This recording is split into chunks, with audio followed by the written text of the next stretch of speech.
നമസ്തേ. നമ്മൾ കഴിഞ്ഞ ദിവസം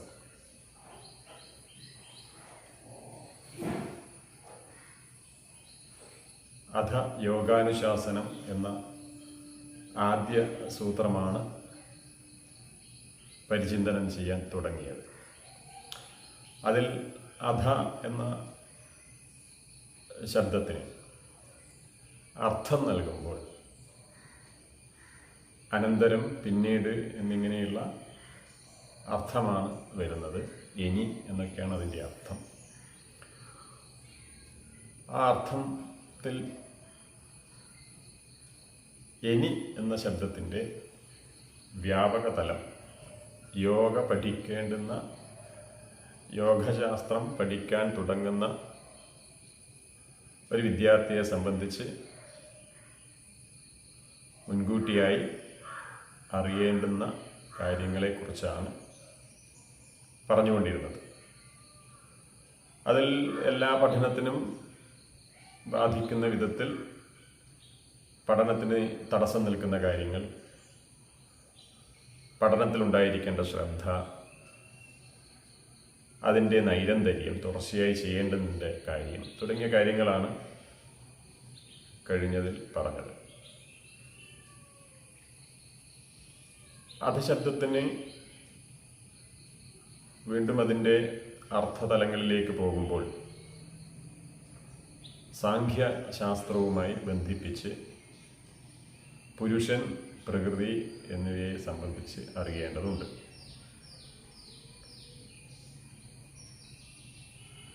ഈ പ്രപഞ്ചം ഉണ്ടായത് പുരുഷൻ്റെയും പ്രകൃതിയുടെയും ലയനത്തിലൂടെയാണ് എന്നാണ് സാംഖ്യശാസ്ത്രകാരന്മാർ പറയുന്നത്. അതിൽ പുരുഷൻ എന്നുള്ളതിന് പുരത്തിൽ താമസിക്കുന്നവൻ എന്ന അർത്ഥമാണ് എടുക്കേണ്ടത്. പുരുഷൻ, സ്ത്രീ എന്നിങ്ങനെ ലിംഗവിവേചനപരമായ ഒരു വാക്കല്ല സാംഖ്യശാസ്ത്രത്തിൽ ഉപയോഗിക്കുന്ന പുരുഷനുള്ളത്. പുരുഷൻ എന്ന് പറയുന്നത് പുരത്തിൽ താമസിക്കുന്നവൻ. ഈ ശരീരത്തെ ഒരു പുരമായി, ഒരു നഗരമായി, ഒരു വീടായി ഒക്കെ സങ്കല്പിച്ചു കഴിഞ്ഞാൽ അതിലുള്ള ആത്മസ്വരൂപമാണ് പുരുഷൻ, അതിൻ്റെ ചൈതന്യമാണ് പുരുഷൻ. വീട് കെട്ടിക്കഴിഞ്ഞ് അതിൻ്റെ അകത്ത് ആൾക്കാർ താമസിച്ചിട്ടുണ്ടാകുന്ന ഒരു ചലനം, ഒരു ഊർജം, ആ ഊർജം ഉണ്ടെങ്കിലേ അത് വീടായിട്ട് പരിഗണിക്കാൻ വേണ്ടി പറ്റും. ആൾത്താമസമൊന്നും ഇല്ലെങ്കിൽ, അതിലെ ചൈതന്യമെല്ലാം പോയാൽ ആ വീട് നാശോന്മുഖമാകും. അതേപോലെ നമ്മുടെ ശരീരത്തിന് അകത്ത് ചൈതന്യവത്തായി നിൽക്കുന്ന ഒന്നുണ്ട്. അതിനെയാണ് പുരുഷൻ എന്ന് പറയുന്നത്. വേദാന്തികൾ അതിനെ ആത്മാവ് എന്ന് പറയുന്നു. അതാണ് ഇന്ന് ഏറ്റവും പ്രചാരത്തിലിരിക്കുന്ന ഒരു പേര്, ആത്മാവ് എന്ന് പറയുന്നത്. ആ ആത്മാവ് എന്താണ് എന്ന് നമ്മൾ അറിയണം. ആ പുരുഷൻ എന്താണ് എന്നറിയണം. അത് ഈ ശരീരത്തിൽ നിന്നും ഭിന്നമാണ് എന്ന് പറയും. ശരീരത്തിൻ്റെ അകത്തും പുറത്തുമായി വ്യാപരിച്ചിരിക്കുന്ന ഒരു ചൈതന്യവത്തായ രൂപമാണ്, ചൈതന്യവത്തായൊരു ഒന്നാണ് ഈ ആത്മാവ്. ഇപ്പൊ സ്ഥൂല ശരീരം, സൂക്ഷ്മ ശരീരം, കാരണ ശരീരം, അതാണ് 3 ശരീരങ്ങൾ. അത് കഴിഞ്ഞാൽ കോശങ്ങൾ: അന്നമയ കോശം, പ്രാണമയ കോശം, മനോമയ കോശം, വിജ്ഞാനമയ കോശം, ആനന്ദമയ കോശം. അത് കഴിഞ്ഞാൽ ജാഗ്രത്, സ്വപ്ന, സുഷുപ്തി അവസ്ഥകൾ. ഇതിനെ ഒന്ന് വിശദമായി മനസ്സിലാക്കേണ്ടതുണ്ട്. സ്ഥൂല ശരീരം എന്ന് പറയുന്നത് നമ്മൾ ഈ കാണുന്ന ശരീരം. പ്രപഞ്ചത്തെയും ആ രീതിയിൽ തന്നെയാണ് കാണേണ്ടത്. ഇതൊക്കെ ഇങ്ങനെ ഉണ്ടായത് പഞ്ചഭൂതങ്ങളാലാണ് അങ്ങനെ ഈ രൂപങ്ങൾ ഉണ്ടായതിനെ പഞ്ചീകരണം എന്നാണ് പറയുക. പഞ്ചീകരണം. ഇപ്പം എന്താണ് സ്ഥൂല ശരീരം എന്ന് പറയാം? അത് പഞ്ചകോശങ്ങൾ കൊണ്ട് നിർമ്മിക്കപ്പെട്ടതാണ്. സൽക്കർമ്മത്തിൽ നിന്ന് ജനിക്കുന്നതാണ്. നല്ലൊരു കർമ്മം ചെയ്യുമ്പോൾ ആ കർമ്മത്തിൻ്റെ ഉൽപ്പന്നമായിട്ടുണ്ടാവുന്നതാണ് ഈ ശരീരം എന്ന് പറയുന്നത്. ഈ സ്ഥൂല ശരീരം എന്ന് പറയുന്ന ഈ ഫിസിക്കൽ ബോഡി, അത് സുഖ ദുഃഖാദി ഭോഗായതനം. സുഖം ദുഃഖം തുടങ്ങിയ അനുഭവങ്ങളുടെ ഇരിപ്പിടമാണ്. തുടങ്ങിയ അനുഭവങ്ങൾ ഉണ്ടാകുന്നത്, അല്ലെങ്കിൽ ആ അനുഭവങ്ങൾ ഉണ്ടാക്കാനുള്ള ഒരു ഉപകരണം എന്ന രീതിയിലാണ് ഈ സ്ഥൂല ശരീരത്തെ കാണുന്നത്. അതിന് 6 തരം മാറ്റങ്ങളുണ്ട്. ഷഡ്വികാരം, 6 തരം മാറ്റങ്ങളുണ്ട്. അതിൽ 6 തരം മാറ്റങ്ങൾ: അസ്ഥി, ഉണ്ടാവുക എന്നർത്ഥം. അസ്ഥി, ജായത്തെ, വർദ്ധത്തെ, വിപരിണാമത്തെ, അപക്ഷീയത്തെ, വിനിശ്യതി എന്നിങ്ങനെയുള്ള 6 തലങ്ങളുണ്ട്. അസ്ഥി എന്ന് പറഞ്ഞാൽ ഉണ്ടാവുക, ജായത്തെ എന്ന് പറഞ്ഞാൽ ജനിക്കുക, വർദ്ധതെ എന്ന് പറഞ്ഞാൽ വളരുക, വിപരിണാമത്തെ അതിന് വീണ്ടും പരിണാമം സംഭവിക്കുക, അപക്ഷീയത്തെ ക്ഷയിക്കുക, വിനിശ്യതി നശിക്കുക. ഇതാണ് 6 മാറ്റങ്ങൾ. ഈ സംഭവങ്ങളെല്ലാം നമ്മുടെ ശരീരത്തിൽ ഉണ്ടായിക്കൊണ്ടിരിക്കുന്നതാണ്. അത് ഉണ്ടാവുന്നു ഗർഭപാത്രത്തിൽ. മനുഷ്യന്റെ ശരീരത്തിലെ അല്ലെങ്കിൽ ജന്തു വർഗത്തെ സംബന്ധിച്ച് പറയുകയാണെങ്കിൽ അത് ഉണ്ടാവും. അസ്ഥി ഗർഭപാത്രത്തിൽ സൈഗോട്ടായിട്ടുണ്ടാവും. അത് പിന്നീട് ജായത്തെ ജനിക്കുന്നു, പുറത്തേക്ക് വരും. മനുഷ്യൻ കുഞ്ഞായിട്ട് ജനിക്കുന്നു, ജായത്തെ. വർദ്ധത്തെ വളരെ പെട്ടെന്ന് തന്നെ കുട്ടി വളരും. വളർന്ന് കുറച്ച് കഴിയുമ്പോഴേക്ക് വിപരിണാമത്തെ മാറ്റത്തിന് വിധേയമാവും. അത്ര വരെ കുട്ടി മാത്രമാണ്. കുട്ടി കുറെ കൂടി വലുതായി കഴിഞ്ഞാൽ അത് ആൺ പെൺ എന്ന പരിണാമത്തിന് വിധേയമാകും എന്നാണ്. പിന്നെന്താണ് സംഭവിക്കുന്നത്? ആ പരിണാമത്തിന് വിധേയമായിട്ട് കുറേ കാലം ജീവിക്കും. അതിനുശേഷം അപക്ഷീയത, പിന്നെ ക്ഷയിക്കാൻ തുടങ്ങും. നമ്മുടെ ഈ സ്ഥൂല ശരീരം എന്ന് പറയുന്നത് വികസിച്ച് ചെറിയൊരു ഏകകോശത്തിൽ നിന്ന് അത് വലുതായി വലുതായി വലുതായി വലുതായി ഇപ്പോൾ ഈ കാണുന്ന വലിയ രൂപമായിട്ട് മാറും. അപ്പോഴെല്ലാം ഈ വിപരീണാമം ഉണ്ടാവും. എന്ന് പറഞ്ഞാൽ ആൺ പെൺ എന്നുള്ള വ്യത്യാസം നിലനിൽക്കും. പിന്നീട് അപക്ഷീയത, പിന്നീട് ഈ ശരീരമെല്ലാം എന്താവും? ചുരുങ്ങി വരും. ഈ മാംസം എല്ലാം പിൻവലിയും. അതിനകത്ത് എല്ല് മാത്രമാവും. ക്ഷീണം സംഭവിക്കും. അങ്ങനെ നമ്മൾ ചുരുങ്ങി ചുരുങ്ങി ചുരുങ്ങി ചുരുങ്ങി ചുരുങ്ങി അതിന് വൃദ്ധാവസ്ഥ എന്നൊക്കെ പറയും. ആ സമയമാകുമ്പോഴത്തേക്ക് സ്ത്രീ പുരുഷൻ എന്നുള്ള പരിണാമമൊക്കെ കാഴ്ചക്കാർക്ക് മാത്രമായിരിക്കും. പിന്നീട് എന്ത് സംഭവിക്കും? വിനിശ്യതി, നശിക്കും. അതാണ് ഈ സ്ഥൂല ശരീരം എന്ന് പറയുന്നത്. ഈ ശരീരം നശിക്കും. രണ്ടാമത്തെ ശരീരമാണ് സൂക്ഷ്മ ശരീരം. ഈ 6 മാറ്റങ്ങൾ സംഭവിക്കുന്നതാണ് ഈ സ്ഥൂല ശരീരം എന്ന് പറയുന്നത്. സൂക്ഷ്മ ശരീരം, രണ്ടാമത്തെ ശരീരം, പഞ്ചകോശങ്ങൾ കൊണ്ട് നിർമ്മിച്ചതാണ്.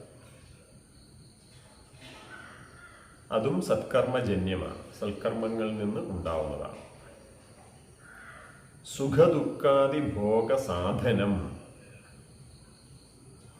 ശരീരം എന്ന് പറയുന്നത് സുഖദുഃഖങ്ങളുടെ ഭോഗായതനം, അത് അനുഭവിക്കുന്ന ഇരിപ്പിടം. നമ്മളത് ആ ഒരു സുഖം ഉണ്ടാക്കുന്നതും ദുഃഖം ഉണ്ടാവുന്നതും അനുഭവിക്കുന്നത് ഈ ശരീരമാണ്. അത് ഉണ്ടാക്കുന്നത്, അനുഭവം ഉണ്ടാക്കുന്നത്, അത് ശരീരത്തെ കൊണ്ട് അനുഭവിപ്പിക്കാൻ തക്ക രീതിയിൽ അതിനെ പ്രേരിപ്പിക്കുന്നത്, അതിനെ സാധനമാക്കി എടുക്കുന്നതാണ് ഈ സൂക്ഷ്മ ശരീരം. അപ്പം പഞ്ചകോശങ്ങൾ നമ്മൾ പറഞ്ഞു: അന്നമയം, പ്രാണമയം, മനോമയം, വിജ്ഞാനമയം, ആനന്ദമയം. അപ്പം ആ കോശങ്ങൾ കൊണ്ടുണ്ടായതാണ് ഈ സൂക്ഷ്മ ശരീരം എന്ന് മനസ്സിലാക്കണം. പിന്നെന്താണ്? അതിന് 17 കലകളുണ്ട് ഈ സൂക്ഷ്മ ശരീരത്തിന്.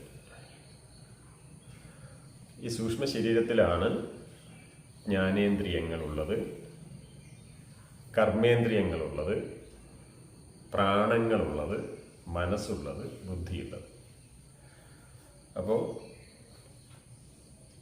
5 ജ്ഞാനേന്ദ്രിയങ്ങൾ, 5 കർമ്മേന്ദ്രിയങ്ങൾ, 5 പ്രാണങ്ങൾ, മനസ്സ്, ബുദ്ധി.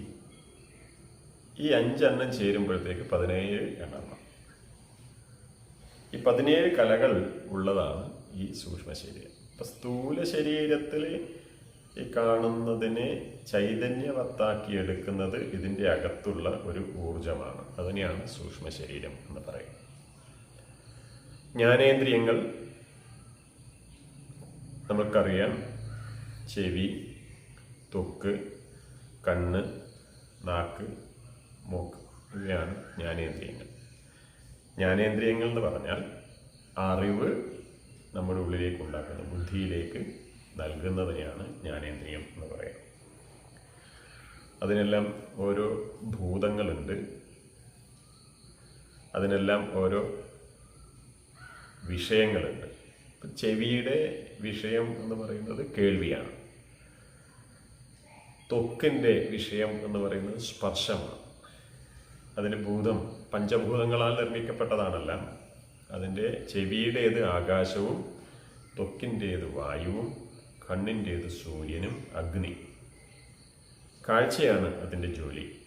നാക്കിൻ്റേത് വരുണൻ, ജലം, രസമാണ് അതിൻ്റെ ജോലി. മൂക്കിൻ്റേത് 2 മൂക്ക്, അശ്വിനി ദേവന്മാരാണ്, വൈദ്യന്മാർ. അതിൻ്റെ ഭൂതം ഭൂമിയാണ്. ഗന്ധമാണ് അതിൻ്റെ മണം അറിയുക എന്നുള്ളതാണ് മൂക്കിൻ്റെ ജോലി. ഇതാണ് ജ്ഞാനേന്ദ്രിയങ്ങൾ. പിന്നെയുള്ളത് കർമ്മേന്ദ്രിയങ്ങളാണ്. നമ്മൾ നേടിയ അറിവിനനുസരിച്ച്, ജ്ഞാനേന്ദ്രിയങ്ങളിലൂടെ നമ്മൾ നേടുന്ന അറിവ് പ്രവൃത്തി പഥത്തിലേക്ക് എത്തിക്കുന്നതിനെയാണ് കർമ്മേന്ദ്രിയങ്ങൾ എന്ന് പറയുന്നത്. അതിലൊന്ന് വാക്ക്, പാണി, പാദം, പായു, ഉപസ്ഥം. ഇത്രയുമാണ് കർമ്മേന്ദ്രിയങ്ങൾ. വാക്കിൻ്റെ ഭൂതം അല്ലെങ്കിൽ ദേവത എന്ന് പറയുന്നത് അഗ്നിയാണ്. വാക്കിൻ്റെ ജോലി, വിഷയം ഭാഷണമാണ്, സംസാരിക്കുക എന്നുള്ളതാണ്. പാണി, കൈ, ഇന്ദ്രനാണ്, ശക്തിയുടെ ദേവനാണ്. കൈയുടെ ഇത് വസ്തു, സാധനങ്ങളെ എടുക്കുക, പിടിക്കുക, ഇങ്ങനെയുള്ള ജോലികളാണ്. വസ്തുഗ്രഹണം എന്ന് പറയാം. പാദം, കാലിൻ്റെ ജോലി, ഗമനം, സഞ്ചരിക്കുക എന്നുള്ളതാണ്. അതിൻ്റെ ദേവൻ വിഷ്ണുവാണ്. പായു, മലദ്വാരം, അതിനെയാണ് മലത്യാഗം, മലം പുറത്തേക്ക് കളയലാണ് ആ ഇന്ദ്രിയത്തിൻ്റെ ജോലി. മൃത്യുദേവനാണ് അതിൻ്റെ ദേവനായിട്ട് സങ്കല്പിച്ചിട്ടുള്ളത്. മറ്റൊന്ന് ഉപസ്ഥം, ലിംഗം, ആനന്ദിക്കലാണ് ലിംഗത്തിൻ്റെ ജോലി. ബ്രഹ്മാവ് അഥവാ പ്രജാപതിയാണ് അതിൻ്റെ ദേവൻ. ഇതൊക്കെ സൂക്ഷ്മ ശരീരത്തിലുള്ളതാണ്. സ്ഥൂല ശരീരത്തിൽ കൈയുണ്ട്. ഈ കൈയിൻ്റെ ഉള്ളിൽ ഒരു കൈയുണ്ട്. അതാണ് പാണി എന്ന് പറയുന്ന സൂക്ഷ്മ ശരീരം. പക്ഷേ നമ്മൾക്ക് എന്തെങ്കിലും ഒരു അസുഖം വന്ന് നമ്മൾ തളർന്ന് കിടക്കുമ്പോഴും കൈ ഉണ്ടെങ്കിലും കൈ നമ്മൾക്ക് എന്ത് ചെയ്യാൻ പറ്റില്ല, ചലിപ്പിക്കാൻ വേണ്ടി പറ്റില്ല. അതിലേക്കുള്ള ഊർജപ്രവാഹം ഉണ്ടായിരിക്കും. അതിനെയാണ് സൂക്ഷ്മ ശരീരം എന്ന് പറയുന്നത്. യോഗ ചെയ്യുന്ന സമയത്ത് നമ്മൾ സ്ഥൂല ശരീരമാണ് ചലിപ്പിക്കുന്നതെങ്കിലും നമ്മൾ അതിൻ്റെ സൂക്ഷ്മാംശത്തിലേക്ക് കൂടി പോകും. അതാണ് യോഗയും മറ്റ് എക്സസൈസ് എന്നൊക്കെ പറയുന്ന കാര്യങ്ങൾ തമ്മിലുള്ള വ്യത്യാസം കുറച്ചുകൂടി വിശദമായിട്ട് പിന്നീട് പറയാം. അപ്പോൾ സൂക്ഷ്മ ശരീരത്തിലെ 17 കലകളിൽ 10 പറഞ്ഞു. ഒന്ന് ജ്ഞാനേന്ദ്രിയങ്ങളാണ്, അറിവുണ്ടാക്കുന്നത്. മറ്റൊന്ന് കർമ്മേന്ദ്രിയമാണ്. ആ അറിവിനെ അടിസ്ഥാനപ്പെടുത്തിയാണ് ഈ കർമ്മം ഉണ്ടാവുക. നമ്മൾ കാണുന്നതിൽ നിന്നാണ് നമ്മുടെ വാക്കോ പ്രവൃത്തിയോ ഗമനോ ഒക്കെ ഉണ്ടാകുന്നത്. ഇപ്പോൾ ഒരു പട്ടി ഓടി വരുമ്പോൾ അത് കണ്ണുകൊണ്ട് കാണുന്നു, അപ്പോൾ തന്നെ നമ്മൾക്ക് സംവേദനം ഉണ്ടാകുന്നു. കാലുകൊണ്ട് ഗമനം, ഓടുന്നു അല്ലെങ്കിൽ ചാടുന്നു, അല്ലെങ്കിൽ കൈകൊണ്ട് ഈ പട്ടിയെ പിടിക്കാൻ പോകും, അല്ലെങ്കിൽ കൈകൊണ്ട് പട്ടിയെ തടയാൻ പോകുന്നു. ഇങ്ങനെയൊക്കെ ചെയ്യും. അപ്പം ജ്ഞാനേന്ദ്രിയങ്ങൾ കണ്ണ് കാണാത്ത ഒരാളെ സംബന്ധിച്ചിടത്തോളം പട്ടിയുടെ വരവ് അയാൾ അറിയുന്നില്ല. അതാണ് മനസ്സിലാക്കേണ്ടത്. അപ്പം കണ്ണില്ലാത്ത ആൾക്കാർക്ക് അത് മൂക്കുകൊണ്ടും മറ്റിന്ദ്രിയങ്ങളും അതിനുവേണ്ടി പ്രവർത്തിക്കും. അത് വേറൊരു കാര്യം.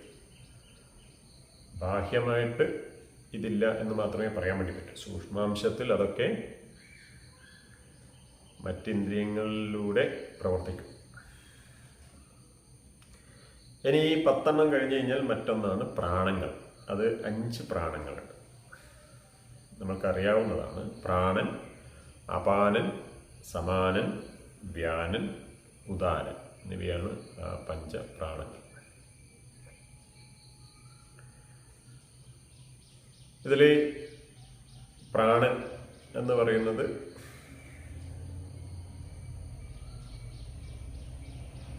നേരത്തെ പറഞ്ഞ കോശാന്തരങ്ങളിൽ നമ്മൾ കോശത്തിലേക്ക് പ്രവേശിക്കുമ്പോൾ തന്നെ, അസ്ഥി എന്ന് പറയുമ്പോൾ തന്നെ നമ്മളുടെ ഉള്ളിൽ ഉണ്ടാവുന്നതാണ് ഈ പ്രാണൻ എന്ന് പറയുന്നത്.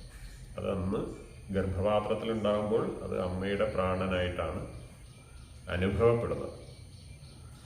ആ പ്രാണൻ ഉള്ളിൽ തന്നെ ഉണ്ടാകുന്നതാണ്. കോശമുണ്ടായി അതിൻ്റെ അകത്ത് തന്നെ ഉണ്ടാകുന്നതാണ് പ്രാണൻ. ഈ പ്രാണനിൽ ഉണ്ടാകുന്നത് ആത്മാവിൽ നിന്നും ജനിക്കുന്നു എന്നാണ് പ്രശ്നോപനിഷത്തിൽ പറയുന്നത്. അത് ആ ആത്മാവിൽ പ്രാണൻ വ്യാപിച്ചിരിക്കുന്നു എന്നും പറയും.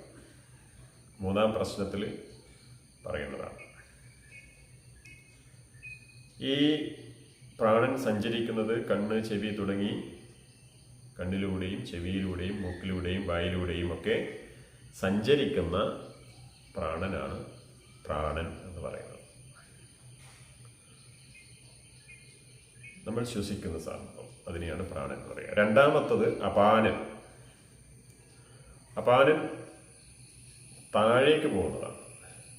നേവൽ ഏരിയയിൽ നിന്ന് പൊക്കിളിൻ്റെ താഴേക്ക് സഞ്ചരിക്കുന്നതിനെയാണ് അപാനൻ എന്ന് പറയുന്നത്. അത് നേരത്തെ പറഞ്ഞ കർമ്മേന്ദ്രിയങ്ങളായ പായു, ഉപസ്ഥ, ലിംഗം, അതുപോലെ മലദ്വാരം, ഇവയിൽ കൂടി സഞ്ചരിക്കുന്ന പ്രാണനെയാണ് അപാനൻ എന്ന് പറയുന്നത്. അതിൻ്റെ ജോലി മലവിസർജനം, മലത്യാഗമാണ്. അതിനെ പ്രേരിപ്പിക്കുന്നതാണ് അപാനൻ എന്ന് പറയുന്നത്. നമ്മൾ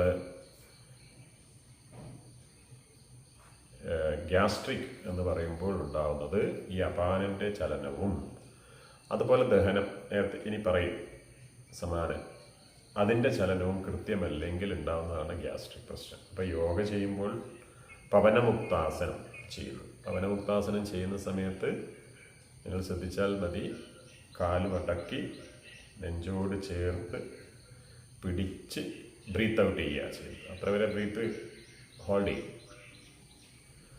ബ്രീത്ത് ഔട്ട് ചെയ്യുക ചെയ്യും. ഇത് ചെയ്യുന്ന സമയത്ത് ചില ആൾക്കാർക്ക് ഗ്യാസ് പോകും.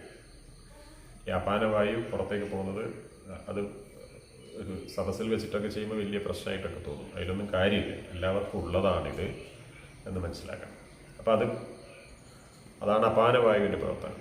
അത് കറക്റ്റായിട്ട് പോകാൻ തുടങ്ങിക്കഴിഞ്ഞ് കഴിഞ്ഞാൽ പിന്നെ ഗ്യാസ്ട്രിക് പ്രശ്നങ്ങൾ പരിഹരിക്കപ്പെടും. 3-ാമത്തതാണ് സമാനം. ഈ പ്രാണന്റെയും എന്നുവെച്ചാൽ മുകളിൽ സഞ്ചരിക്കുന്ന ശ്വാസകോശം വരെ സഞ്ചരിക്കുന്ന ഈ പ്രാണൻ, നമ്മൾ ശ്വസിക്കുന്ന പ്രാണന്റെയും അതുപോലെ നേവൽ ഏരിയയ്ക്ക് താഴെ സഞ്ചരിക്കുന്ന പുറത്തേക്ക് തള്ളുന്ന അപാനന്റെയും ഇടയിലുള്ളതിനെയാണ് സമാനൻ എന്ന് പറയും. നമ്മൾ ഡയഫ്രത്തിന് താഴെ നേവൽ ഏരിയയ്ക്ക് മുകളിലുമുള്ള ഈ ഏരിയയിലാണ് സമാനൻ എന്ന് പറയുന്നത്. അതാണ്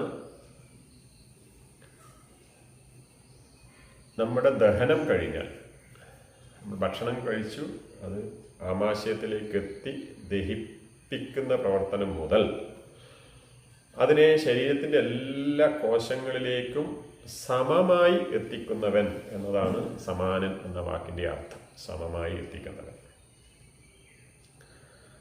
അതിൻ്റെ കേന്ദ്രമായി പറയുന്നത് ഹൃദയമാണ്.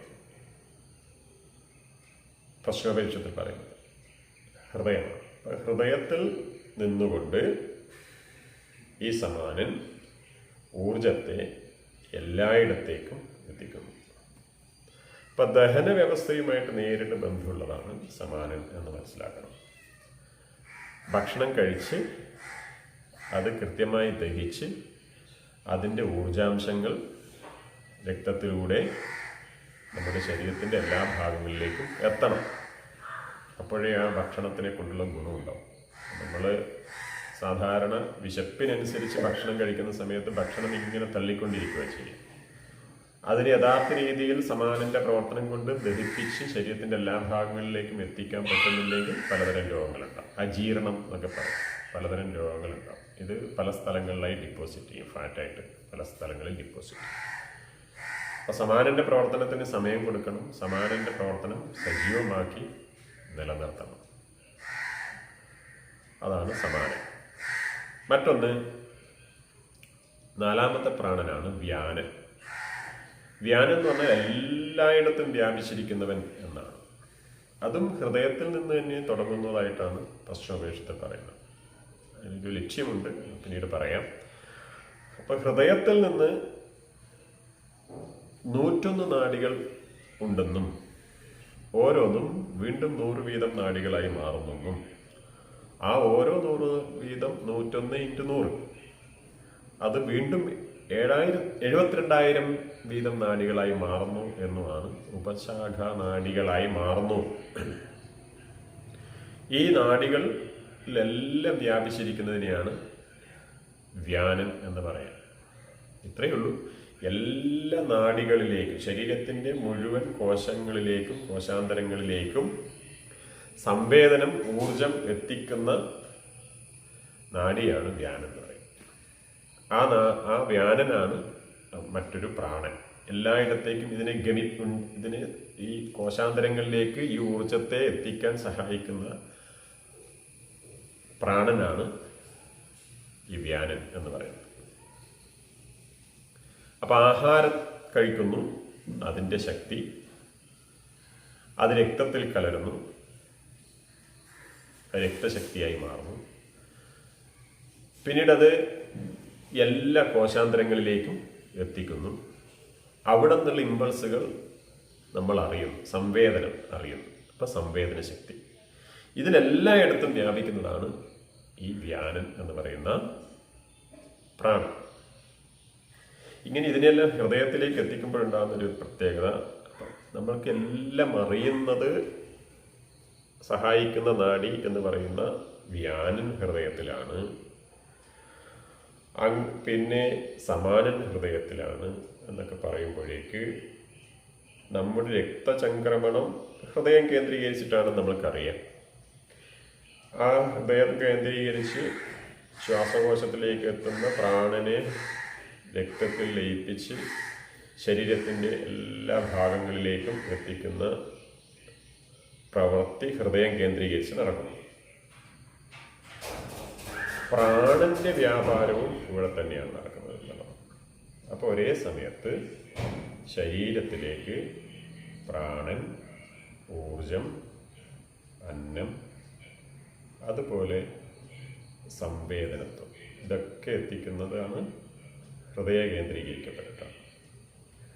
അങ്ങനെ വരുമ്പോൾ ഹൃദയം സംവേദനത്തിലൂടെ എന്ന് പറയുമ്പോൾ വൈകാരിക ഭാവങ്ങൾ നാഡീവ്യവസ്ഥ എല്ലായിടത്തേക്കും ഊർജ്ജം എത്തിക്കുന്നതുകൊണ്ട് നാഡീവ്യവസ്ഥയുടെ കേന്ദ്രം, എല്ലാ കോശാന്തരങ്ങളിലേക്കും രക്തം എത്തിക്കുന്നുണ്ട് രക്തചംക്രമണ വ്യവസ്ഥയുടെ കേന്ദ്രം ഒക്കെയായിട്ട് ഹൃദയത്തെ കണക്കാക്കും.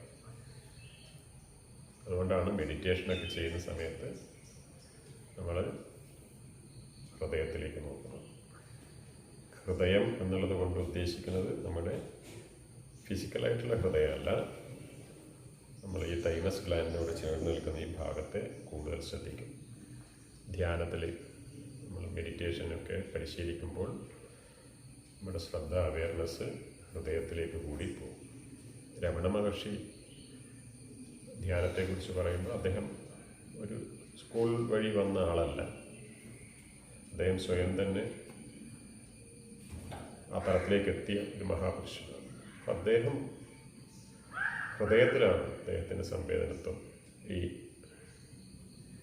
പുരുഷത്വം, നേരത്തെ പറഞ്ഞ പുരുഷൻ, ആത്മാവ്, സച്ചിദാനന്ദ സ്വരൂപം എന്ന് പറയുന്നത് ഹൃദയത്തിലാണ് അദ്ദേഹത്തിന് കണ്ടെത്താൻ വേണ്ടി പറ്റിയത് എന്ന് അദ്ദേഹം പറയുന്നത്.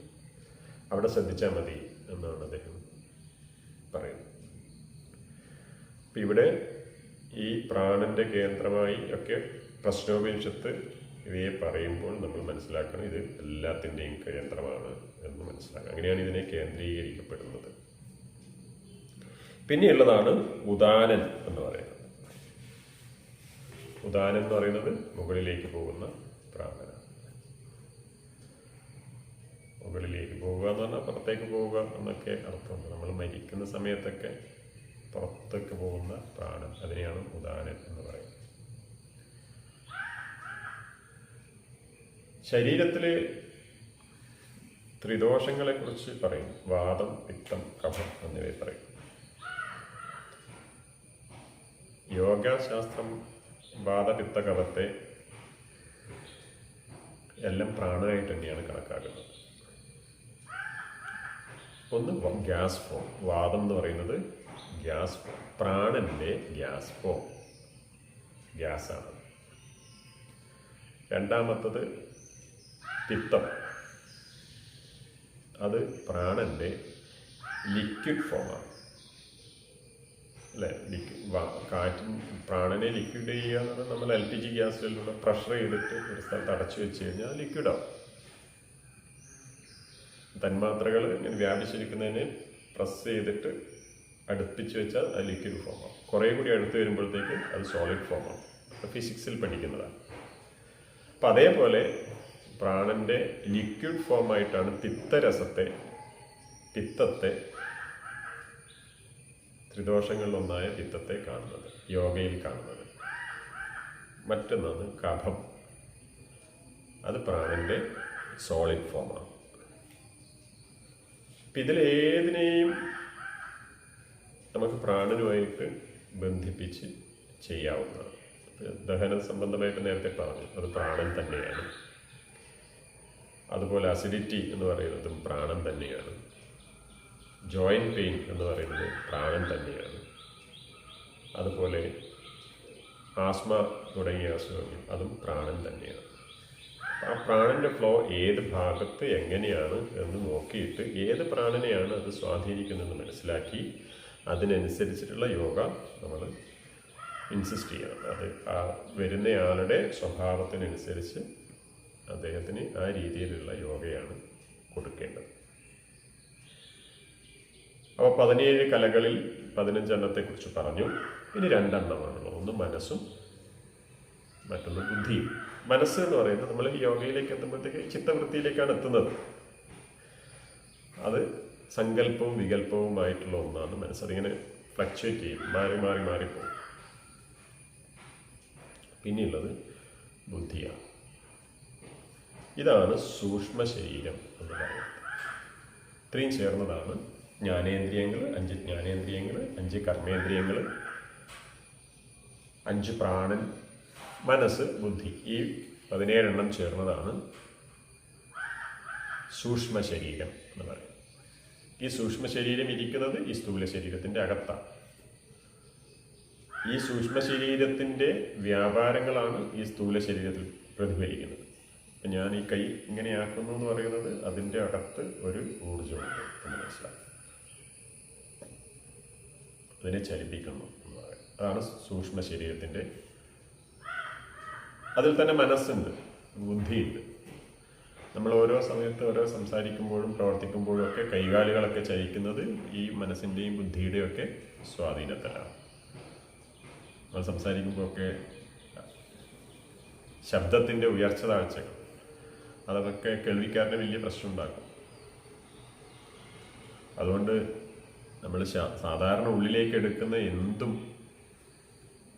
വളരെ ഫിൽട്ടർ ചെയ്ത് അരിച്ചെടുത്തിട്ടില്ല എങ്കിൽ ചില പ്രശ്നങ്ങളൊക്കെ ഉണ്ടാവും. ഭക്ഷണം കഴിക്കുന്നത് പോലെ തന്നെയാണ് എല്ലാം. ഭക്ഷണം എന്ന് പറയുന്നത് നമ്മൾ വായ കൊണ്ട് കഴിക്കുന്നത് മാത്രമല്ല, കണ്ണുകൊണ്ട് ഈ ഇന്ദ്രിയങ്ങളെല്ലാം, ജ്ഞാനേന്ദ്രിയങ്ങളെല്ലാം ഉള്ളിലേക്ക് എടുക്കുന്നതൊക്കെ ഭക്ഷണമാണ്. കണ്ണിൻ്റെ ഭക്ഷണം, ചെവിയുടെ ഭക്ഷണം, മൂക്കിൻ്റെ ഭക്ഷണം, ഇങ്ങനെയെല്ലാം ഭക്ഷണമാണ്. ഈ ഭക്ഷണങ്ങളെല്ലാം നമ്മുടെ ശരീരത്തിൽ പ്രശ്നങ്ങളുണ്ടാക്കും, മനസ്സിൽ പ്രശ്നങ്ങളുണ്ടാക്കും. അപ്പോൾ അത് ഫിൽട്ടർ ചെയ്യണം. എല്ലാം കേൾക്കരുത്, എല്ലാം പറയരുത്, എല്ലാം കാണരുത്, എല്ലാം മണക്കരുത്. അതിനൊക്കെ നിയന്ത്രിക്കാൻ നമ്മൾ പഠിക്കും. യോഗ കൊണ്ട് അതൊക്കെയാണ് ചെയ്യുന്നത്. അപ്പം ഇതിലൊക്കെ ഈ മനസ്സും ബുദ്ധിയും ഒക്കെ ലയിക്കും. എപ്പോഴും ബുദ്ധി ഉണർന്നു നിൽക്കുമ്പോഴാണ് ഈ ഫിൽട്രേഷൻ നടക്കുന്നത്. മനസ്സ് മാത്രമാണ് ഉള്ളതെങ്കിൽ ഫിൽട്രേഷൻ നടക്കില്ല. അയാൾ പറഞ്ഞത് എന്നെക്കുറിച്ച് മാത്രമാണ്, എന്നെ ഉദ്ദേശിച്ചാണ്, അയാൾ എന്തിനാണ് അങ്ങനെ പറഞ്ഞത്, അയാൾക്ക് ഇങ്ങനെ പറയാൻ പാടില്ലേ, അയാൾ എന്തുകൊണ്ട് എന്നെ നോക്കിയില്ല, എന്തുകൊണ്ട് മിണ്ടിയില്ല, കണ്ടിട്ടൊന്നും ചിരിച്ചില്ല, ഇതൊക്കെ നമ്മൾ പറയാറുണ്ട്. ഇതൊക്കെ കാഴ്ചയുടെ നമ്മുടെ പ്രശ്നമാണ്, എൻ്റെ പ്രശ്നമാണ്, അയാളുടെ പ്രശ്നമല്ല. അയാൾ കാണാതിരുന്നത് അയാൾ വേറെന്തോ വ്യാപാരം കൊണ്ട് പോകുന്നത് കൊണ്ടാണ് കാണാത്തത് എന്ന് നമ്മൾ ചിന്തിക്കണം. അതൊക്കെ എൻ്റേത് എന്ന രീതിയിലേക്ക് ചിന്തിക്കുമ്പോഴാണ് ഈ വൃത്തികളിലേക്ക് നമ്മൾ എത്തിച്ചേരുന്നത്. അതെല്ലാം തന്നെയാണ് വൃത്തി എന്ന് പറയുന്നത്. അപ്പോൾ ഈ സൂക്ഷ്മ ശരീരത്തെ നമ്മൾ അറിഞ്ഞു കഴിഞ്ഞു. തുടർന്നുള്ളതാണ് കാരണശരീരം എന്ന് പറയുന്നത്. അപ്പോൾ 3 ശരീരങ്ങളാണ്. ഒന്ന് സ്ഥൂല ശരീരം, ഇത് സൂക്ഷ്മ ശരീരം, ഇതിനകത്തുള്ള ഊർജ വ്യാപാരങ്ങൾ. അതിനും അകത്ത് ഒരു കാരണശരീരമുണ്ട്. ഈ സ്ഥൂല സൂക്ഷ്മ ശരീരങ്ങളിലെല്ലാം ഇല്ലാതാവുക, എല്ലാം കേന്ദ്രീകരിക്കുന്ന ഒന്നാണ് കാരണശരീരം. അതിന് പ്രത്യേകിച്ചൊരു എന്താ പറയുക, വ്യാഖ്യാനിച്ച് പറയാനൊന്നുമില്ല. പക്ഷെ നമ്മളെപ്പോഴും അറിയുന്നതാണ്. നമ്മൾ രാത്രി കിടന്ന് ഉറങ്ങിക്കഴിയുമ്പോൾ നമ്മൾ ഈ സ്ഥൂല ശരീരം, നമ്മൾ ആദ്യം സ്ഥൂല ശരീരം ഉപേക്ഷിക്കും. പിന്നെ സൂക്ഷ്മ ശരീരം ഒന്നൊന്നായി, സൂക്ഷ്മ ശരീരത്തിൽ ഈ 17 കലകൾ അത് ഓരോന്നോരോന്നായി അടങ്ങും. അങ്ങനെയെല്ലാം അടങ്ങിക്കഴിയുമ്പോഴാണ് നമ്മൾ ഉറങ്ങുന്നത്. ആ സമയത്തുള്ളതാണ് കാരണശരീരം. അപ്പം നമ്മൾ നല്ല സുഖമൊക്കെ അറിയും. ഇതിലേതെങ്കിലും ഒരു ശരീരം ഉണർന്ന് പ്രവർത്തിക്കുന്നുണ്ടെങ്കിൽ നമുക്ക് ഈ കാരണശരീരത്തിലേക്ക് എത്താനോ നന്നായി ഉറങ്ങാനോ പറ്റില്ല. അതാണ്. അല്ല, എന്തെങ്കിലും കൈക്ക് കാലിനൊക്കെ വേദനയുണ്ടെങ്കിൽ, മനസ്സിന് വേദനയുണ്ടെങ്കിൽ, പല ചിന്തകളുണ്ടെങ്കിൽ ഒന്നും നമുക്ക് ഉറങ്ങാൻ വേണ്ടി പറ്റില്ല. അപ്പോൾ സൂക്ഷ്മ ശരീരം അവിടെ വർക്ക് ചെയ്യുകയാണ് ചെയ്യുന്നത്. സ്ഥൂല ശരീരം അടങ്ങി കിടക്കുന്നുണ്ടാവും, സൂക്ഷ്മ ശരീരം വർക്ക് ചെയ്യുന്നുണ്ട്. അപ്പോൾ നമുക്ക് ഉറങ്ങാൻ വേണ്ടി പറ്റില്ല. അപ്പോൾ കാരണശരീരത്തിലേക്ക് എത്തില്ല. അപ്പോൾ കാരണശരീരം എന്ന് പറഞ്ഞാൽ അതും കൂടി കഴിഞ്ഞ് ഈ സ്ഥൂല ശരീരത്തെയും സൂക്ഷ്മ ശരീരത്തെയും എല്ലാം കഴിഞ്ഞ് അതിൻ്റെ ഉള്ളിലേക്ക്, കേന്ദ്രത്തിലേക്ക് എത്തുന്നതിനെയാണ് കാരണശരീരം എന്ന് പറയുക. ഇതൊന്നും ആത്മാവല്ല. നേരത്തെ പറഞ്ഞ പുരുഷൻ. ഇതൊക്കെ പ്രകൃതിയാണ്. സാഖ്യശാസ്ത്രം അനുസരിച്ച് മൂലപ്രകൃതിയിൻ്റെ വൈബ്രേഷൻസ് ആണ് ഈ കാണുന്ന പ്രകൃതി എന്ന് പറയുന്നത്. പ്രകൃതി എന്ന് പറയുന്നതിന് പ്രകർഷേണ ഉണ്ടായത് എന്നുള്ള അർത്ഥത്തിലാണ്. പുരുഷനും പ്രകൃതിയും ഒരു ശക്തി, പുരുഷനും ശക്തിയും ചേർന്നിട്ടാണ് ഇതൊക്കെ ഉണ്ടായിട്ടുള്ളത് എന്ന് സൗന്ദര്യലഹരി പറയുന്നത് പോലുള്ള ഒന്നാണത്. ആ ശരീരത്തിനും അപ്പുറത്താണ്, ഈ പ്രകൃതിക്കും അപ്പുറത്താണ് പുരുഷൻ എന്ന് പറയുന്നത്, ആത്മാവ് എന്ന് പറയുന്നത്. പുരുഷൻ എന്ന് പറയുന്നത് എന്താണെന്ന് നേരത്തെ പറഞ്ഞു. പുരുഷൻ എന്ന് പറയുന്നത് സ്ത്രീ പുരുഷൻ എന്ന വ്യത്യാസത്തിൻ്റെ അടിസ്ഥാനത്തിൽ പറയുന്നതല്ല. പുരുഷൻ എന്ന് പറയുന്ന ഒരു ഊർജം എന്ന അർത്ഥത്തിലാണ്. എല്ലാ ശരീരത്തിനെയും അകത്ത്, എല്ലാ ജീവജാലങ്ങളുടെയും ശരീരത്തിൻ്റെ അകത്ത് ചൈതന്യവത്തായി നിൽക്കുന്ന ഒന്നുണ്ട്. അതിനെയാണ് പുരുഷൻ എന്ന് പറയുന്നത്. അതിനെ വിവേചിച്ച് മനസ്സിലാക്കിയെടുക്കാൻ മനസ്സുള്ളതുകൊണ്ട് മനുഷ്യന് സാധിക്കുന്നു. ബുദ്ധിയും മനസ്സൊക്കെ ഉള്ളതുകൊണ്ട് മനുഷ്യന് സാധിക്കുന്നു എന്ന് മാത്രമേ ഉള്ളൂ. പിന്നെ രണ്ടാമത് പറയുന്നതാണ് പഞ്ചകോശങ്ങൾ. പഞ്ചകോശങ്ങൾക്കും അതീതനാണ് ഈ പുരുഷൻ എന്ന് പറയുന്നത്. എന്താണ് പഞ്ചകോശം? നമുക്കറിയാവുന്നതാണ്. അന്നമയം, പ്രാണമയം, മനോമയം, വിജ്ഞാനമയം, ആനന്ദമയം എന്നിങ്ങനെയാണ് 5 കോശങ്ങളുള്ളത്. അന്നമയ കോശം എന്ന് പറഞ്ഞാൽ അന്നത്തിൽ നിന്നുണ്ടാവുന്നത്. അന്നം ഭക്ഷണം, നമ്മൾ കഴിക്കുന്ന അന്നാദ്ഭവന്തി ഭൂതാനി. ഈ പഞ്ചഭൂതങ്ങളിൽ നിന്നാണ് ഈ അന്നവും ഉണ്ടാവുന്നത്. പർജന്യാത് അന്നസംഭവ. മഴയിലൂടെയാണ്, പർജന്യത്തിലൂടെയാണ് ഈ അന്നം ഉണ്ടാവുന്നത്. മഴ പെയ്യണം. ഈ അന്നരസേനൈവ ഭൂത്വ, അന്നരസത്തോട് കൂടിയിട്ടാണ് ഈ അന്നമയ കോശം ഉണ്ടാവുന്നത്. അന്നരസേനൈവ വൃദ്ധി, അന്നരസം കൊണ്ടാണ് അത് വളരുന്നത്. അന്നരൂപ പൃഥിവ്യാം യത് വിലീയതേ, ഈ അന്നരൂപം അന്നരൂപത്തിലുള്ള ഭൂമിയിൽ തന്നെ ലയിക്കുകയും ചെയ്യുന്നു. അതിനെയാണ് അന്നമയ കോശം എന്ന് പറയുന്നത്. എന്നുവെച്ചാൽ അന്നത്തിൽ നിന്നുണ്ടാവുന്നു, അന്നം കൊണ്ട് വളരുന്നു, അന്ന ആയ ഭൂമിയിൽ തന്നെ ലയിക്കുന്നു. മനുഷ്യ നീ മണ്ണാകുന്നു എന്ന് പറയുന്നത് തന്നെ ആ മണ്ണിൽ തന്നെ ലയിച്ച് ഇല്ലാതാവുന്നു. അതിനെയാണ് അന്നമയ കോശം. അപ്പം നമ്മൾ നേരത്തെ ശരീരത്തെക്കുറിച്ച് പറഞ്ഞു. സ്ഥൂല ശരീരം, സൂക്ഷ്മ ശരീരം, കാരണ ശരീരം. അപ്പം ഈ അന്നമയ കോശം ഏതുമായി ബന്ധപ്പെട്ടതാണ്? അന്നമയ കോശം എന്ന് പറയുന്നത് ഈ സ്ഥൂല ശരീരം തന്നെയാണ്. ഈ കാണുന്ന ശരീരം തന്നെ. അത് അന്നത്തിൽ നിന്നുണ്ടാകുന്നു, അന്നം കൊണ്ട് വൃദ്ധി പ്രാപിക്കുന്നു, പിന്നീട് മണ്ണിൽ തന്നെ. ഈ അന്നമെല്ലാം ഉണ്ടാവുന്ന മണ്ണിൽ നിന്നാണ്. പർജന്യാത്, മഴ പെയ്ത് മണ്ണിൽ നിന്നും ഉണ്ടാവുന്നതാണ് ഈ അന്നം. ആ അന്നം ഉണ്ടാകുന്ന മണ്ണിൽ, അന്നമയമായ മണ്ണ്, ഭൂമി, ആ ഭൂമിയിൽ തന്നെ ലയിച്ചില്ലാതാവുകയും ചെയ്യുന്നതാണ് ഈ അന്നമയ കോശം. പിന്നെയുള്ളത് പ്രാണമയ കോശം. കൃത്യമായിട്ട് നമുക്ക് മനസ്സിലായി എന്താണ് പ്രാണമയ കോശം എന്ന്. നമ്മൾ നേരത്തെ പറഞ്ഞ പഞ്ചപ്രാണനുള്ളത്. ഇവിടെ കൂടുതൽ ഒരു വിഭജനം നടക്കുവാണ്. പ്രാണൻ, പ്രാണാദ്യ, പ്രാണൻ തുടങ്ങിയ പഞ്ചവായവ, 5 വായുക്കൾ. വാഗ് ഇന്ദ്രിയ പഞ്ചകം, പ്രാണമയ കോശം. ഇതിനെയാണ് പ്രാണമയ കോശം എന്ന് പറയുന്നത്. അപ്പം സൂക്ഷ്മ ശരീരത്തെ വീണ്ടും ഒന്ന് വിഭജിക്കുന്നതായിട്ട് നമുക്ക് മനസ്സിലാക്കും. സൂക്ഷ്മ ശരീരത്തിലെ പഞ്ചപ്രാണനും കർമ്മേന്ദ്രിയങ്ങളും, 5 കർമ്മേന്ദ്രിയങ്ങളും ചേർന്ന 10 ഈ പ്രാണമയ കോശം എന്ന് പറയുന്നത്. ഇന്ദ്രിയങ്ങൾ എന്ന് വെച്ചാൽ കർമ്മേന്ദ്രിയങ്ങൾ ചേർന്നതാണ് ഈ പ്രാണമയ കോശം. മൂന്നാമത്തത് മനോമയ കോശം. ഈ മനോമയ കോശവും സൂക്ഷ്മ ശരീരത്തിലുള്ളതാണ്. മനോമയ കോശത്തിലുള്ളത് മനസ്സും ജ്ഞാനേന്ദ്രിയ പഞ്ചകവും ചേർന്നതാണ്. മനസ്സും സൂക്ഷ്മ ശരീരത്തിലുള്ളതാണ്, ജ്ഞാനേന്ദ്രിയങ്ങളും സൂക്ഷ്മ ശരീരത്തിലുള്ളതാണ്. അവ രണ്ടും ചേർന്നതിനെയാണ് മനോമയ കോശം എന്ന് പറയുന്നത്. മറ്റൊന്ന് വിജ്ഞാനമയ കോശമാണ്. അതും സൂക്ഷ്മ ശരീരത്തിലുള്ളതാണ്. അതിൽ ബുദ്ധിയും ജ്ഞാനേന്ദ്രിയങ്ങളും ചേർന്നതാണ്. ബുദ്ധി ജ്ഞാനേന്ദ്രിയ പഞ്ചകം ച മിളുത്വ എന്നാണ് ശങ്കരാചാര്യർ പറയുന്നത്. ബുദ്ധിയും ജ്ഞാനേന്ദ്രിയങ്ങളും ചേർന്നതാണ് വിജ്ഞാനമയ കോശം. ഇത് ഇത്രയും ചേർന്നതാണ് സൂക്ഷ്മ ശരീരം.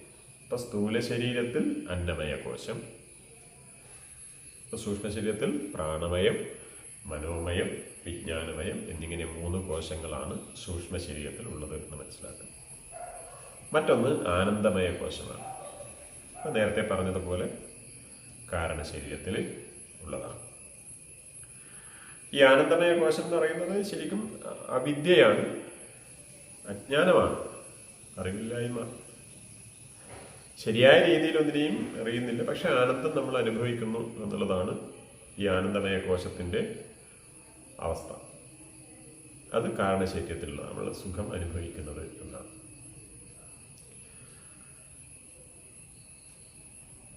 പിന്നെയുള്ളത് ഇതും എന്തല്ല, ഈ പുരുഷൻ അല്ലെങ്കിൽ ആത്മാവല്ല, അതിനും പുറത്താണ്, അതിനും അപ്പുറത്താണ് എന്ന് പറയണം. പിന്നെയുള്ള പറയുന്ന അവസ്ഥാത്രയമാണ്. 3 അവസ്ഥകൾ: ജാഗ്രത അവസ്ഥ, സ്വപ്നാവസ്ഥ, സുഷുപ്തി അവസ്ഥ. ജാഗ്രത അവസ്ഥ എന്ന് പറയുന്നത് വീണ്ടും നമ്മൾ ഈ സ്ഥൂല സൂക്ഷ്മ കാരണ ശരീരത്തിലേക്ക് വരും. കുറച്ചൊരു കോംപ്ലിക്കേഷൻ പോലെ തോന്നും, അതൊന്നുകൂടി വ്യക്തമാക്കാം. സ്ഥൂല ശരീരം എന്ന് നമ്മൾ നേരത്തെ പറഞ്ഞു, അതിലാണ് അന്നമയ കോശമുള്ളത്. കോശങ്ങളെ വിഭജിക്കുമ്പോഴും സ്ഥൂല ശരീരത്തെ വിഭജിക്കുമ്പോഴും അവസ്ഥയെ വിഭജിക്കുമ്പോഴും എല്ലാം ഇതിൻ്റെ അകത്തേക്ക് തന്നെയാണ് വരിക. നമ്മളെക്കുറിച്ചാണല്ലോ പഠിക്കുന്നത്. അപ്പം അതിൽ സ്ഥൂല ശരീരത്തിൽ എന്ന് പറയുന്നത് തന്നെയാണ് അന്നമയ കോശം. സൂക്ഷ്മ ശരീരം എന്ന് പറയുന്നതിലാണ് പ്രാണമയ കോശവും മനോമയ കോശവും വിജ്ഞാനമയ കോശവും ഉള്ളത്. കാരണ ശരീരത്തിലാണ് ആനന്ദമയ കോശമുള്ളത്. അതേപോലെ തന്നെ ഈ ജാഗ്രത, സ്വപ്ന, സുഷുപ്തി അവസ്ഥകളെയും ഈ ശരീരത്തിലേക്കും കോശങ്ങളിലേക്കും എത്തിക്കാം. അതാണ് ജ്ഞാനേന്ദ്രിയങ്ങളും ശബ്ദാദി വിഷയങ്ങളിലും അറിയുന്നതിനെയാണ് ജാഗ്രത അവസ്ഥ എന്ന് പറയുന്നത്. ശബ്ദം എന്നുവെച്ചാൽ ജ്ഞാനേന്ദ്രിയങ്ങൾ, അവ കൊണ്ട് അറിയുന്നത്. ജ്ഞാനേന്ദ്രിയങ്ങൾ ഉള്ളതും സൂക്ഷ്മ ശരീരമാണ്. പക്ഷേ അതിൻ്റെ അനുഭവതലം നേരത്തെ പറഞ്ഞതുപോലെ ഭോഗായതനം ശരീരം എന്ന് നേരത്തെ പറഞ്ഞത്, നമ്മൾ ചെയ്യുന്ന പ്രവൃത്തിയുടെ ഫലം പ്രതിഫലിക്കുന്ന ഇടം എന്ന രീതിയിൽ ശരീരമാണ്, ഈ സ്ഥൂല ശരീരമാണ്. അപ്പം ജാഗ്രത അവസ്ഥ എന്ന് പറഞ്ഞു കഴിഞ്ഞാൽ സൂക്ഷ്മ ശരീരത്തിലെ ഇന്ദ്രിയങ്ങൾ ഈ ശരീരത്തിൽ ഉണർന്ന് പ്രവർത്തിക്കുന്നതിനെയാണ് ജാഗ്രത അവസ്ഥ എന്ന് പറയുന്നത്. അപ്പം നമ്മൾക്ക് ജാഗ്രത അവസ്ഥയിലാണ്, ഞാൻ ഉണർന്നിരിക്കുന്നു എന്ന് പറയുമ്പോൾ നമ്മൾക്ക് ശരീരബോധം ഉണ്ടാവണം. അതേപോലെ എല്ലാ കാര്യങ്ങളും അറിയുകയും ചെയ്യണം. അതിനെയാണ് ജാഗ്രത അവസ്ഥ എന്ന് പറയുന്നത്. ഈ ജാഗ്രത അവസ്ഥയിലുള്ള ആത്മാവിനെയാണ് വിശ്വൻ എന്ന് പറയുക. അതൊരു പേര്, അത് പഠിച്ചാൽ മതി. വിശ്വൻ എന്ന പേര്, പുരുഷൻ, ആ പുരുഷന്റെ പേരാണ് വിശ്വൻ. മറ്റൊന്ന് സ്വപ്നാവസ്ഥയാണ്. സ്വപ്നാവസ്ഥ എന്ന് പറഞ്ഞാൽ ജാഗ്രത അവസ്ഥായാം യത് ദൃഷ്ടം യത് ശ്രുതം തജ്ജനിതവാസനയ നിദ്രാസമയെ പ്രപഞ്ചം പ്രതീയതേ. നമ്മൾ നേരത്തെ പറഞ്ഞ ജാഗ്രത അവസ്ഥയിൽ ഇന്ദ്രിയങ്ങളും ശരീരവും ഉണർന്ന് പ്രവർത്തിക്കുന്ന അവസ്ഥകളിൽ നമ്മൾ അറിയുന്ന കാര്യങ്ങൾ, കാണുകയും കേൾക്കുകയും രുചിക്കുകയും ഒക്കെ അറിയുന്ന കാര്യങ്ങൾ ആ ഉറങ്ങിക്കിടക്കുമ്പോൾ അതിൽ നിന്നും പുതിയ വാസനകളുണ്ടാകും, പുതിയ രൂപങ്ങളുണ്ടാകും. അതിനെയാണ് സ്വപ്നം എന്ന് പറയുന്നത്. പ്രപഞ്ച പ്രതീയത, നമ്മൾ ജാഗ്രത അവസ്ഥയിൽ ഉള്ളതുപോലെ തന്നെ നമ്മൾക്ക് അനുഭവവേദ്യമാകും. അതിനെയാണ് സ്വപ്നാവസ്ഥ എന്ന് പറയുന്നത്. നമ്മൾ സാധാരണ കാണുന്ന സ്വപ്നങ്ങൾ തന്നെ. നമ്മൾ വെള്ളത്തിൽ വീഴുന്നുണ്ട്, ഓടുന്നുണ്ട്, ചാടുന്നുണ്ട്, ചിരിക്കുന്നുണ്ട്, സന്തോഷിക്കുന്നുണ്ട്. ഇതൊക്കെ സ്വപ്നത്തിൽ സംഭവിക്കുന്നുണ്ട്. അത് അനുഭവിച്ചതുപോലെ തന്നെയാണ് ഉണ്ടാവുക. പെട്ടെന്ന് ഞെട്ടി ഉണരുമ്പോഴാണ് ഞാൻ ഉറങ്ങുകയാണെന്ന് തിരിച്ചറിയുന്നത്. അപ്പോൾ ആ അനുഭവതലം മുഴുവനും ജാഗ്രത അവസ്ഥയിലുള്ളത് പോലെ തന്നെ എല്ലാ വേദനകളും സുഖങ്ങളും ഒക്കെ അറിഞ്ഞുകൊണ്ട് തന്നെയാണ് സ്വപ്നാവസ്ഥ ഉണ്ടാവുക. ഈ സ്വപ്നാവസ്ഥ ശരിക്കും സൂക്ഷ്മ ശരീരത്തിൽ നടക്കുന്നതാണ്. പൂർണ്ണമായും ജാഗ്രത അവസ്ഥ എന്ന് പറയുന്നത് സൂക്ഷ്മ ശരീരവും സ്ഥൂല ശരീരവും ചേർന്ന് നിൽക്കുന്ന ഒരു അവസ്ഥയിൽ നിന്നാണ് ജാഗ്രത അവസ്ഥ ഉണ്ടാകുന്നത്.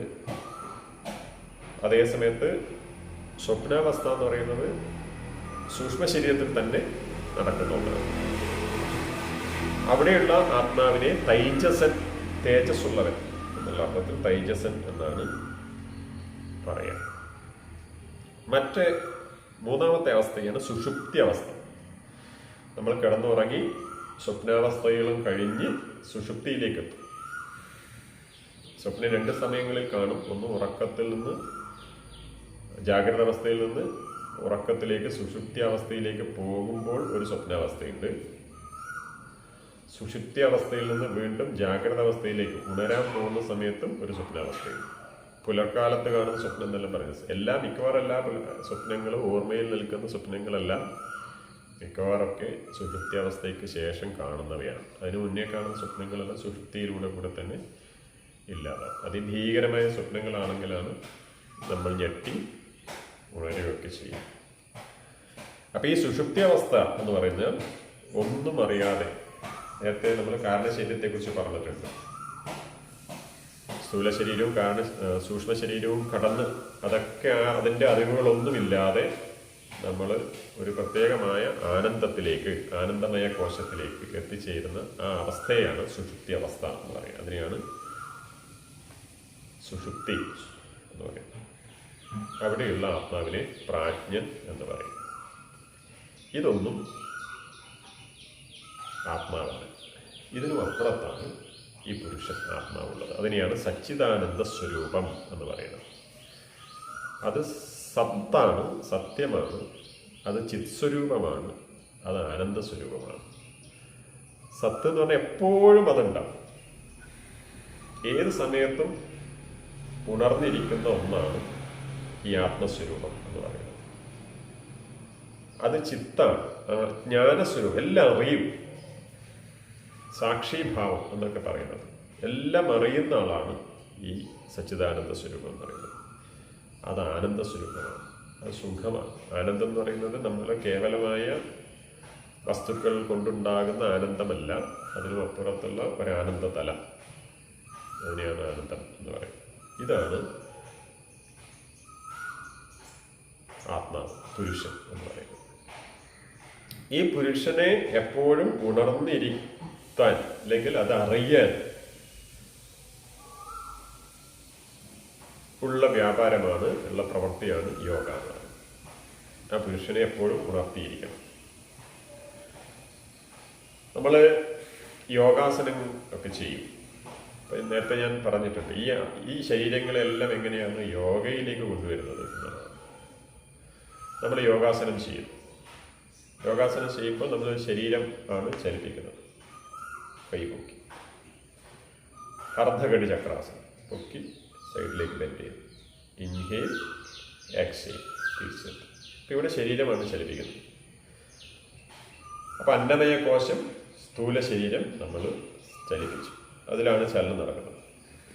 യോഗ ചെയ്യുന്ന സമയത്ത് കുറച്ച് കഴിയുമ്പോൾ അതിൻ്റെ ആസനം എന്നുള്ളതിനെ കുറിച്ച് നമ്മൾ നേരത്തെ ഇനി കുറച്ച് കഴിഞ്ഞാൽ പറയും. എന്തായാലും നിങ്ങൾക്ക് എല്ലാവർക്കും അറിയുന്ന ഒന്നാണ് സ്ഥിരം സുഖം ആസനം എന്നാണ്. നമ്മളതിൻ്റെ ആ ഒരു പോസ്റ്ററിൽ കുറച്ച് സമയം, അത്ര സമയവും സുഖമായിട്ടിരിക്കാൻ പറ്റുന്നതിനാണ് ആസനം എന്ന് പറയുന്നത്, യോഗാസനം എന്ന് പറയുന്നത്. അപ്പം നമ്മൾ ഈ കൈ ചലിപ്പിക്കുന്നു, അപ്പോൾ സ്ഥൂല ശരീരം. നമ്മൾ ആ ഒരു പോസ്റ്ററിൽ നിൽക്കുന്ന സമയത്ത് നമ്മുടെ അവയർനെസ് ഇന്നർ ശരീരത്തിലേക്ക് പോകും, ഇന്നർ ഷീത്തിലേക്ക് പോകും, സൂക്ഷ്മ ശരീരത്തിലേക്ക് പോവാം.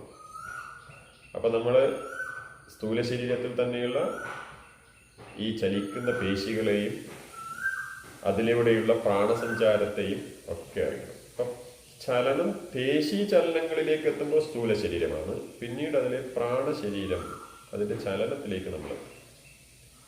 അപ്പോൾ ഈ യോഗ ചെയ്യുമ്പോൾ നമ്മൾ എന്ത് ചെയ്യും? ഒന്ന് കണ്ണടക്കും.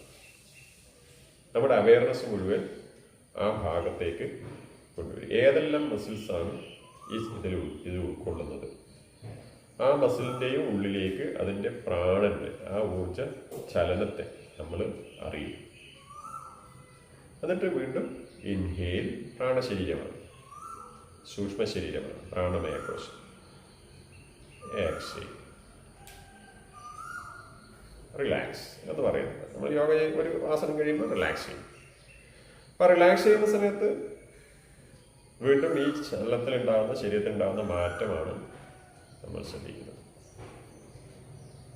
ജോയിൻറ്റ് പെയിനുള്ള ആളിങ്ങനെ ചെയ്യുമ്പോൾ റിലാക്സേഷനിലൂടെ നമുക്ക് കുറേ മാറ്റങ്ങൾ, വേദനയ്ക്കുണ്ടായ കാര്യങ്ങളൊക്കെ മനസ്സിലാക്കിക്കൊണ്ട് വേദനയ്ക്ക് പോവും. ഇത് ഈ സ്ഥൂല സൂക്ഷ്മ കാരണ ശരീരങ്ങളിലൂടെയും ഈ പഞ്ചകോശങ്ങൾ, അന്നമയം, പ്രാണമയം, മനോമയം, വിജ്ഞാനമയം എന്നിങ്ങനെയുള്ള 5 കോശങ്ങളിലൂടെയും നമ്മൾ സഞ്ചരിക്കുന്നുണ്ട്. ഇതൊക്കെ കഴിഞ്ഞിട്ടുള്ള റിലാക്സേഷനിലേക്ക് എത്തുമ്പോഴത്തേക്ക് നമ്മൾ ശരീരത്തിൽ നിന്നും, സ്ഥൂല ശരീരത്തിൽ നിന്നും സൂക്ഷ്മ ശരീരത്തിലേക്ക് എത്തി യോഗാസനങ്ങളൊക്കെ ചെയ്ത് പിന്നീട് നമ്മൾ പ്രാണായാമത്തിലേക്ക് എത്തും. സൂക്ഷ്മ ശരീരത്തിലേക്ക്, പ്രാണനിലേക്ക് തന്നെ കേന്ദ്രീകരിക്കും. ആ പ്രാണനിലേക്ക് കേന്ദ്രീകരിച്ച് പ്രാണൻ ശരീരത്തിൻ്റെ എല്ലാ കോശാന്തരങ്ങളിലേക്കും എത്തിക്കുന്നതായിട്ട് നമ്മൾ സങ്കല്പിക്കും. ശരീരമൊക്കെ ചുവന്ന് തുടുത്ത് വരുന്നത് നമ്മൾ കാണും. അപ്പോഴേക്കും നമ്മൾ പ്രാണമയ കോശവും വിട്ട് മനോമയ കോശവും വിട്ട് ആനന്ദമയ കോശത്തിലേക്ക് എത്തിച്ചു. അതാണ് ധ്യാനത്തിൻ്റെ, മെഡിറ്റേഷൻ്റെ ഏറ്റവും അടിസ്ഥാന തലം. വീണ്ടും നമ്മൾ ഉണർന്നു വരുമ്പോഴേക്കും ഈ സൂക്ഷ്മ ശരീരത്തിൽ നിന്നും ഈ സ്ഥൂല ശരീരത്തിലേക്ക് നമ്മൾ ഉണർന്നു വരും. യോഗയിൽ ഈ റിലാക്സേഷന് വളരെയധികം പ്രാധാന്യമുണ്ട് എന്ന് പറയുന്നത് അതുകൊണ്ടാണ്. അങ്ങനെ നമ്മൾ ഉണർന്ന് ചൈതന്യവത്തായൊരു ശരീരവും ആത്മാവും ഒക്കെ ആയിട്ട് മാറും. അപ്പം ആത്മാവ് എപ്പോഴും ഉണർന്നിരിക്കണം, ഉണർന്നിരിക്കുന്നതാണ്. അത് നമ്മൾ തിരിച്ചറിയുന്നില്ല എന്ന് മാത്രമേ ഉള്ളൂ.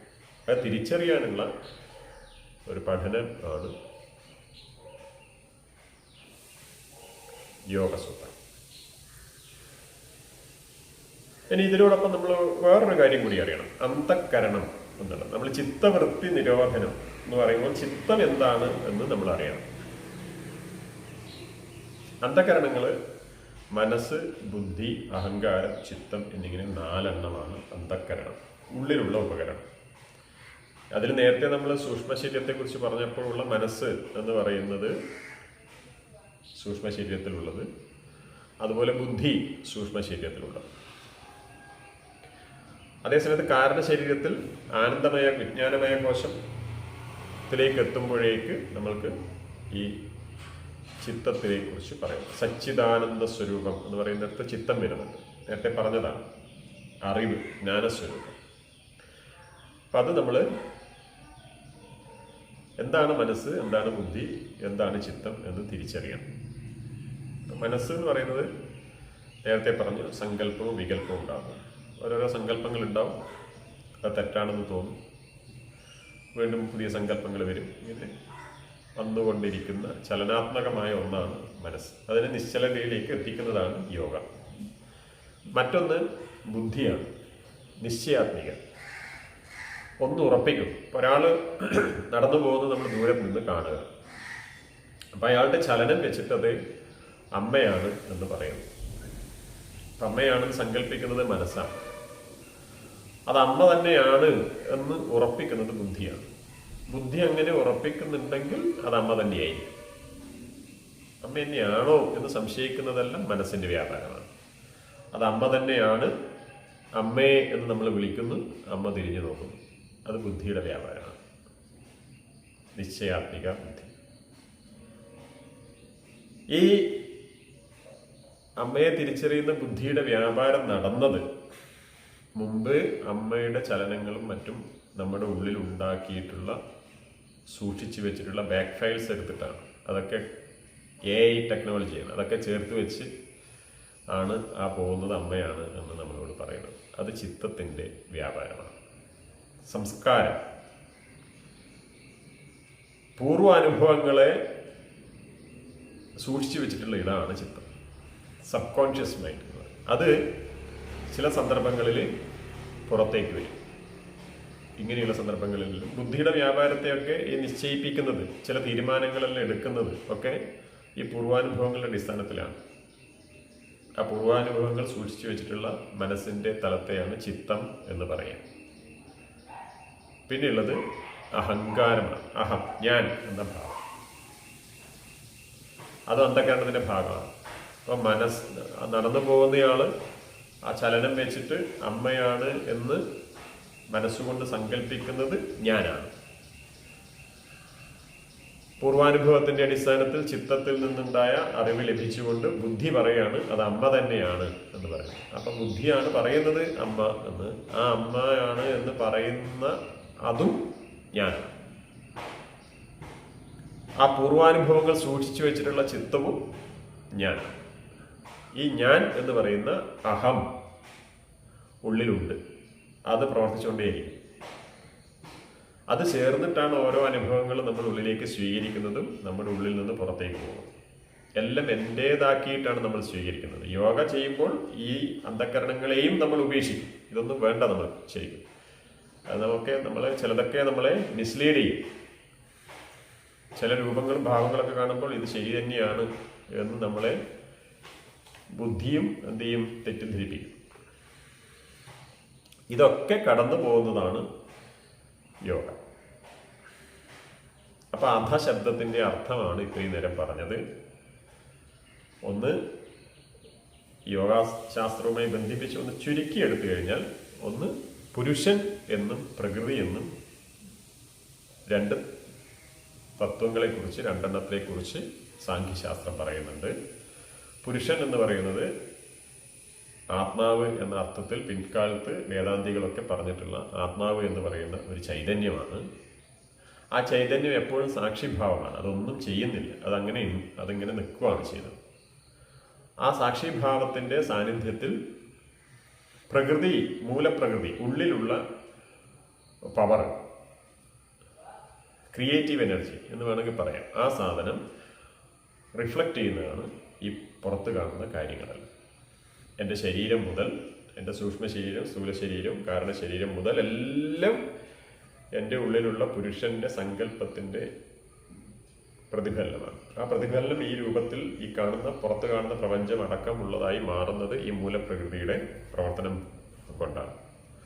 അപ്പൊ പുരുഷൻ, പ്രകൃതി എന്ന ഈ രണ്ടെണ്ണത്തിന്റെ അടിസ്ഥാനത്തിൽ എന്താണ് പുരുഷൻ എന്ന ചോദ്യത്തിന്റെ ഉത്തരമായിട്ടാണ് നമ്മൾ അത് ഈ സ്ഥൂല സൂക്ഷ്മ കാരണ ശരീരത്തിനും അപ്പുറത്തുള്ളത്, പിന്നെ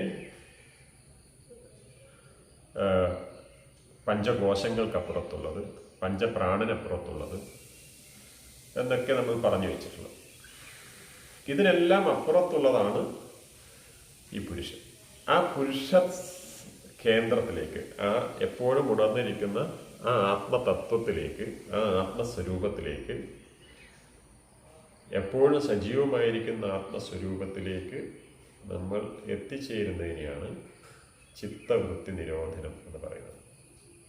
അതിനെക്കുറിച്ച് പഠിപ്പിക്കുന്നതാണ് യോഗശാസനം എന്ന് പറയുന്ന ഈ ആത്മവിദ്യ. അത് പറയാൻ വേണ്ടിയിട്ടാണ് കഴിഞ്ഞ ദിവസവും ഈ ദിവസം ഇന്ന് വരെയും ഇപ്പോൾ വരെയും നമ്മൾ 2.5 മണിക്കൂറോളം സമയം ഉപയോഗിച്ചിട്ടുള്ളത്.